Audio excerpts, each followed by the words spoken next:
From a grappling standpoint, we have things called arm drags, right? So let's see if he's reaching with his hand. I can do an arm drag and get behind him here. Or in this case, when we grip up, typically, how I get this grip is we go from here, I reach across, and I just pop that loose, and then I drag him. Now I'm here. Okay, so in wrestling, they have what's called a Russian 2-on-1, which is going to be similar, where we would go from maybe he's got a hold of my neck right here.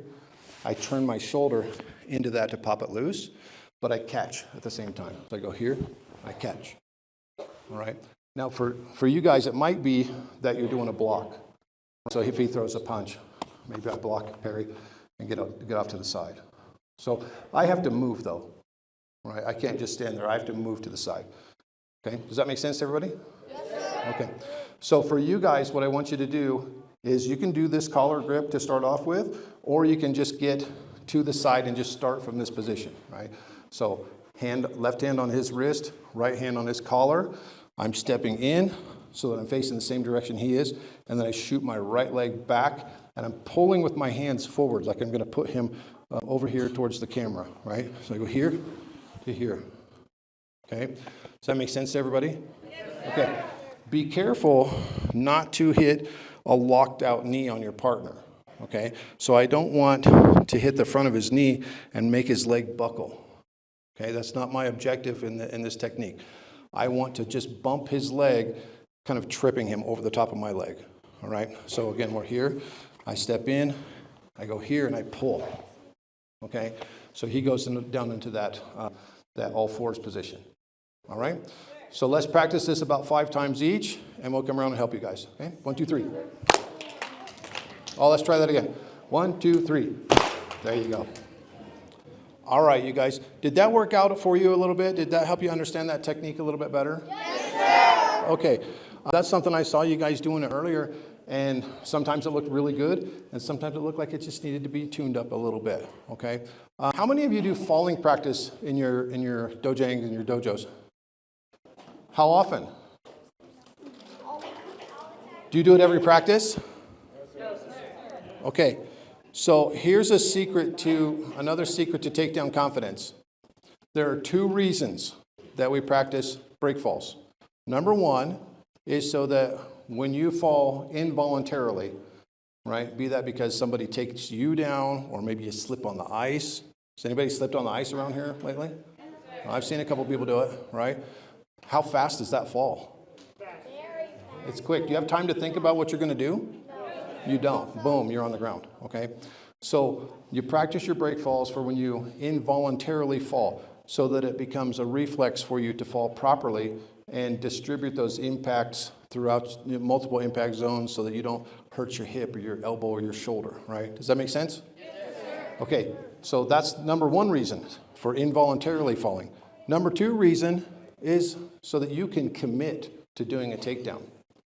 It's very hard to commit to doing a takedown on somebody else if you have a fear of falling. Do you guys know what 2 fears? Psychologists say that humans are born naturally with 2 fears. You know what they are? A fear of heights, sir? No, sir. That's close, though. Somebody else said it. Fear of what? Public speaking is up there, right? But that's a learned fear, right? So the ones that we're born with, anybody else want to guess? Yes, sir. Death and pain? Nope. We don't know pain when we're born, right? Falling is one of them. What's the other one, Adam? Nope. Nope.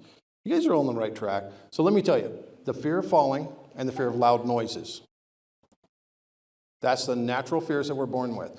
Every other fear that we have up to this point in your life is what they call a learned fear. Okay? We develop those fears. All right? So, and most of them, we manufacture most of them, like phobias and that kind of stuff. We really don't have a reason to be afraid. All right?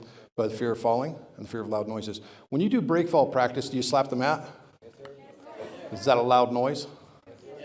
And are you falling? So that's kind of therapy for that, isn't it? Right? Right? So you get to cover both of those. So, but if you have a fear of falling, you're going to also have a fear of committing to doing a takedown on somebody else. right? So that's why it's important. In our dojo, we practice break falls at every single practice session. And that's from 3-year-olds up to 73-year-olds. Right? It's very, very important that everybody does falling practice. There's different ways of doing falling practice for people who are maybe a little bit mobilely challenged, right? Like I said, we have 70, people in their 70s. Maybe they're not going to do break falls the same way a 15-year-old would, okay?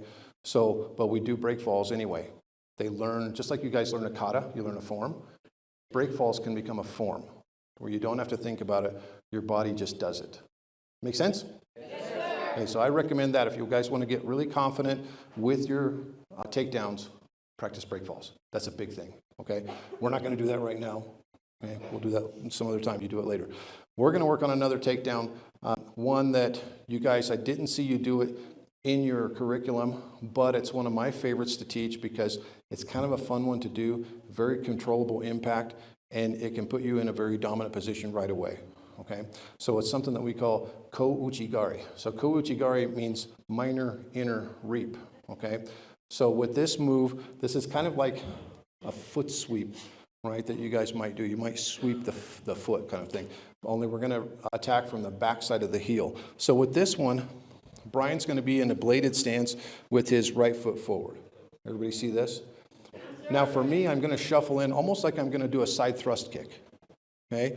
So you guys know we chamber and we do our kick. Okay? So I'm going to shuffle in sideways to him. I come in close, and my right foot is going to clip the sole of my foot. You guys see I'm turning my foot on its edge. The sole of my foot is going to catch behind Brian's heel and lift his foot in the direction that his toes are pointed. When that happens, he's going to fall because this is his dead angle. Make sense to everybody? He's going to fall to that dead angle. When he falls, is he holding on to me? When he falls, what do you think he's going to continue to do? He's going to hold on to me.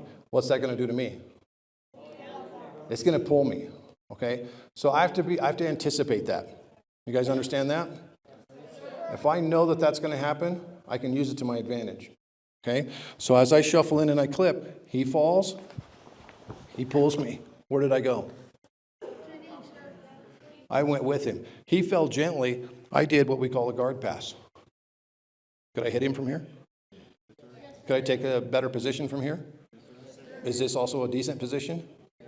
In jiu-jitsu, we do this knee on the belly position. So I could pop right up to that. In MMA, we do this as well. Right? They can throw blows at him from here very easily, okay? This works. We used to teach this in our MMA classes up against a cage as well, right? So we don't even need the gi for this. We can grab the neck, we can grab the wrist. Same thing, shuffle in, clip, and I follow, okay? When your partner falls, they are going to pull you. When I first learned this takedown, it felt very unnatural for when my partner would fall. I felt was lunging and being pulled forward. It felt very unnatural. And then I realized, wait, he's pulling me into a better position. This is part of the transition from stand up to the ground. Make sense? Yes. So what I want you guys to do is you're going to take a right-handed grip on your partner's collar and the left-handed grip on the sleeve, anywhere on the sleeve, from the elbow down to the wrist. Your partner's going to stand with the right foot forward. It can even be a little bit exaggerated, okay? I shuffle in like I'm going to throw a side thrust kick here. And then I clip with the sole of my foot in the direction his toes are pointed. Okay? So here, he falls. I go with him. Okay? If you don't control this fall, my partner might fall kind of fast. All right? So I want you guys to maintain that grip. So both people are going to hang on to make sure that this is a safe fall. Make sense? Yes, sir. Okay. Who needs to see it again? Okay, one more time. So we're here. I'm gripped. I shuffle in. All right, so I'm in a nice upright posture right here, almost hip to hip with Brian. Okay, so I have to get in there close. I can't do this from out here. I lose my power. It's hard for me to raise his foot up from here. Once I get here, it doesn't take much. Make sense to everybody? Yes, sir. Okay, so let's try that 5 times each. Ready? 1, 2, 3.